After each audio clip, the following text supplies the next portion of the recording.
हाय बच्चों, आप कैसे हैं।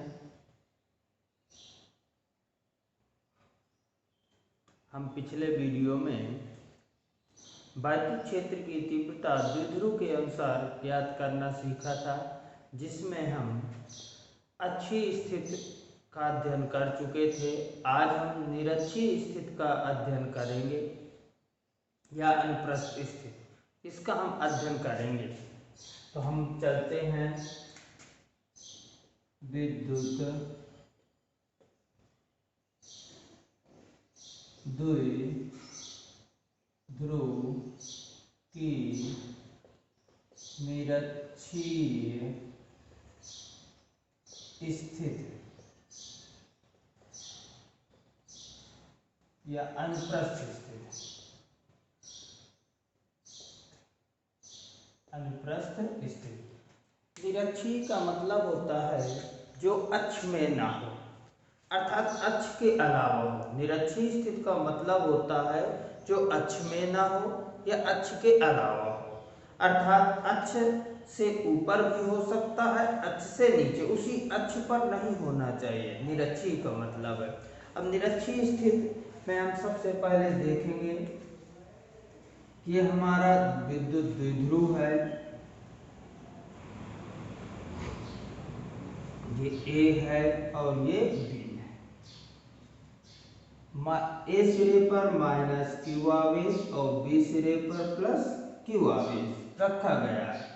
इस अक्ष, इस ए बी अक्ष के अतिरिक्त, ए बी अक्ष के अतिरिक्त, इस अक्ष के अतिरिक्त एक हमने निरक्ष बिंदु मान लिया पी।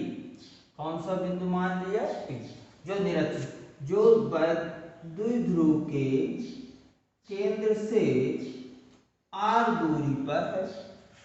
हमें इस P बिंदु पर वैद्युत क्षेत्र की तीव्रता ज्ञात करनी है। किस बिंदु पर ज्ञात करनी है? P बिंदु पर ज्ञात करनी है। तो हम इसको A सिरे से मिलाया और हमने इसको B सिरे से मिलाया। अब ये हमारे पास अल्पांश दूरी है 2l, तो यहाँ की l हो गई, यहाँ की l। तो हम पाइथागोरस प्रमेय से, किससे? पाइथागोरस प्रमेय से हम कर्ण निकाल सकते हैं, √r² प्लस l²। इसी प्रकार यहाँ का निकलेगा √r² प्लस l²। ये निकल आए।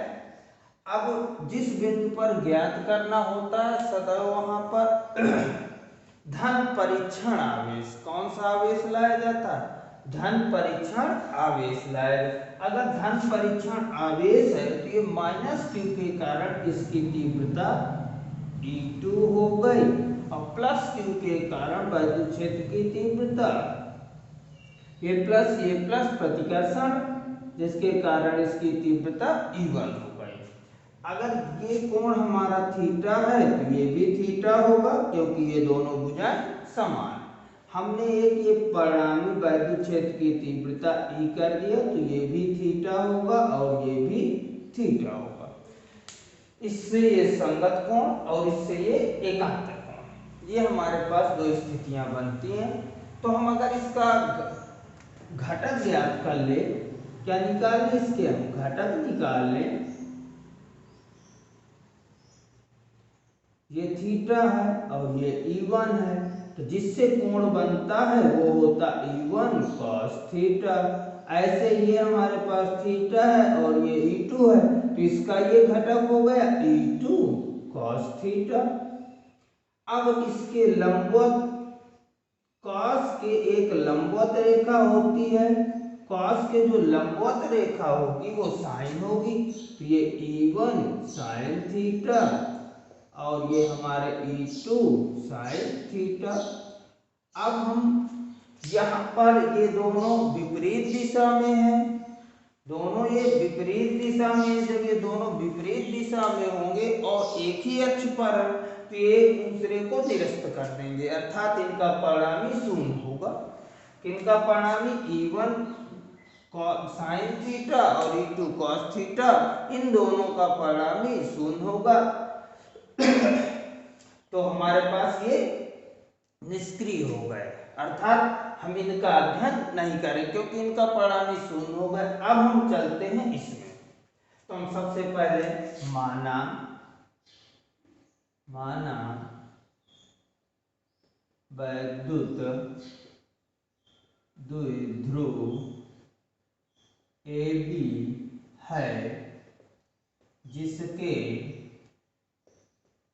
बिंदु A पर आवेश Q तथा B पर +Q रखा है। AB के निरक्ष में कोई बिंदु P है जिस पर वैद्युत क्षेत्र की तीव्रता ज्ञात करनी है। कहाँ पर ज्ञात करना है? वैद्युत क्षेत्र की तीव्रता -Q से P की दूरी √r² + l² तथा +Q से दूरी √r² + l² होगी। जो हमने अभी चित्र बनाते समय बताया था, ये अल्पांश दूरी है। ये हमने केंद्र से r दूरी पर स्थित कोई बिंदु P है जिस पर वैद्युत क्षेत्र की तीव्रता ज्ञात करनी है। तो अब हमारे पास इतना हो गया। यदि वैद्युत द्विध्रुव माध्यम के परावैद्युतांक में रखा हो तो, अब परावैद्युतांक में रखा हो तो क्या होगा, अब हमें देखना पड़ेगा। हम यहाँ पर वैद्युत क्षेत्र की तीव्रता हमने घट को हम सबसे पहले +Q आवेश के कारण वैद्युत क्षेत्र की तीव्रता E1 बराबर 1/4πε0 के Q अपान दूरी जो है हमारे पास r² होता है, तो हमारे पास r² + l under root cancel हो गया। ठीक, -Q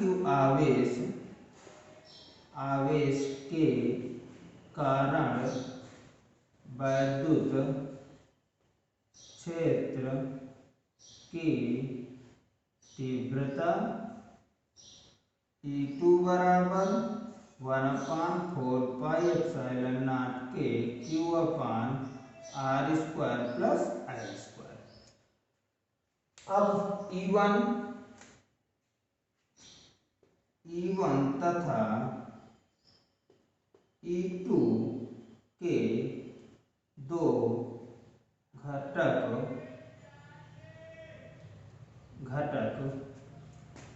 E1 cos थीटा तथा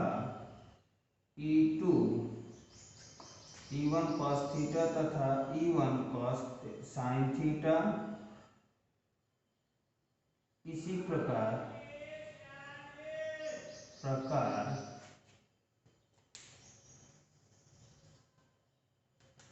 E1 के दो घटक E1 cos थीटा तथा E1 sin थीटा, इसी प्रकार E2 के दो घटक E2 cos थीटा तथा E2 sin थीटा होंगे।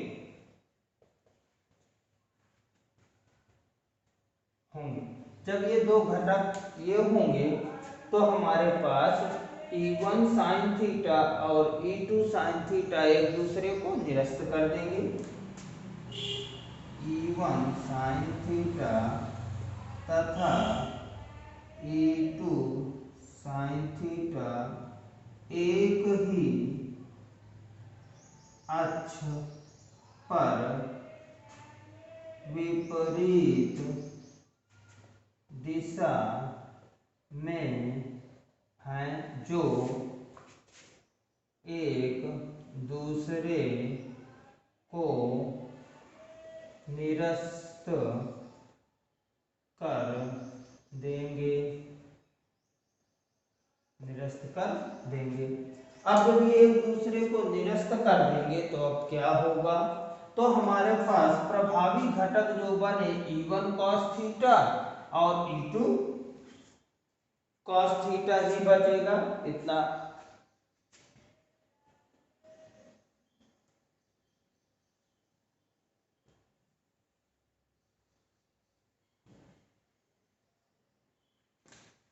अतः परिणामी तीव्रता E बराबर E1 cos theta plus E2 cos theta. तो E1 का मान है हमारे पास E1 plus E2 cos theta. E1 का मान 1/4 पाई एप्सिलॉन नॉट के Q अपान R square plus L square. E2 का है 1/4 पाई एप्सिलॉन नॉट के Q अपान R square plus L square. और ये हमारे पास cos थीटा है। क्या है? cos theta. अब हम cos थीटा का मान किसी भी त्रिभुज से हम निकाल सकते हैं, किसी भी त्रिभुज से।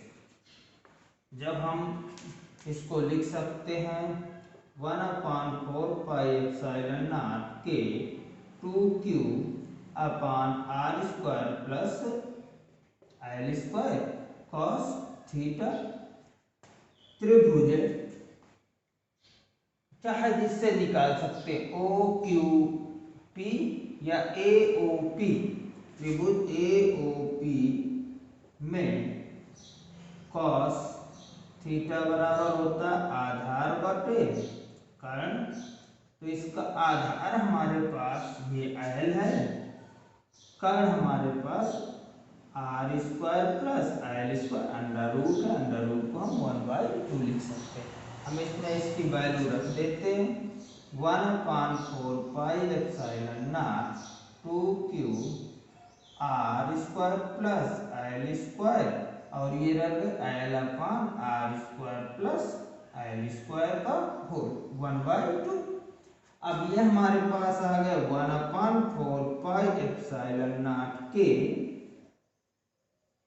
2Q L अपान R square plus L square 3/2। गुणा में घाते जुड़ती इसकी 1 है और 1/2। इनको जब हम ऐड कर देंगे, जोड़ देंगे तो 3/2 आ जाएगा। अब जब ये 3/2 हो गया तो हम इसको इस तरह लिख सकते हैं E बराबर 1/4 पाई एप्सिलॉन नॉट के P अपान R square plus L square की 3/2। ये P क्या है? वैद्युत द्विध्रुव आघूर्ण है। क्या है ये? वैद्युत द्विध्रुव आघूर्ण है हमारे पास। जब ये वैद्युत द्विध्रुव हम जानते हैं P बराबर 2QL से, ये हम जानते हैं, पीछे हम ये निकाल चुके हैं ये वैद्युत द्विध्रुव आघूर्ण। अब जब वैद्युत द्विध्रुव आघूर्ण P है, अब हम यदि R का मान L से बहुत बड़ा है, जब ये R इज ग्रेटर L हो तो, क्यों? क्योंकि L हमारी अल्पांश दूरी है। द्विध्रुव में था दोनों आवेशों की अल्पांश दूरी, तो अल्पांश मीन्स बहुत छोटी, अर्थात R का मान L से बहुत बड़ा हो जाएगा। तो हमारे पास L स्क्वायर को छोड़ने पर हमने इसको छोड़ दिया। जब हम इसको छोड़ देंगे तो हमारे पास सूत्र मिलेगा E बराबर 1/4πε0 के P अपान, ये छूट गया तो हमारा R स्क्वायर की 3/2, 2 से 2 कैंसिल, तो हमारे पास सूत्र मिल गया E बराबर 1/4πε0 के P अपान R क्यूब। ये हमारी निरक्षीय स्थिति का सूत्र आ गया वैद्युत क्षेत्र की तीव्रता। हम जो अक्षीय का पढ़ा था वो हमने क्या पढ़ा था, ये निरक्षीय का है, जो अक्षीय का था यहाँ 2 था, तो अक्षीय और निरक्षीय में केवल जो सूत्र में अंतर है, अक्षीय में होता 2p अपान r क्यूब होता है, यहाँ पर p अपान r क्यूब होता है। आज हम यहीं समाप्त करते हैं, अगले वीडियो में फिर मिलेंगे। हमारे चैनल को सब्सक्राइब कर लें और वीडियो को लाइक और शेयर जरूर करें।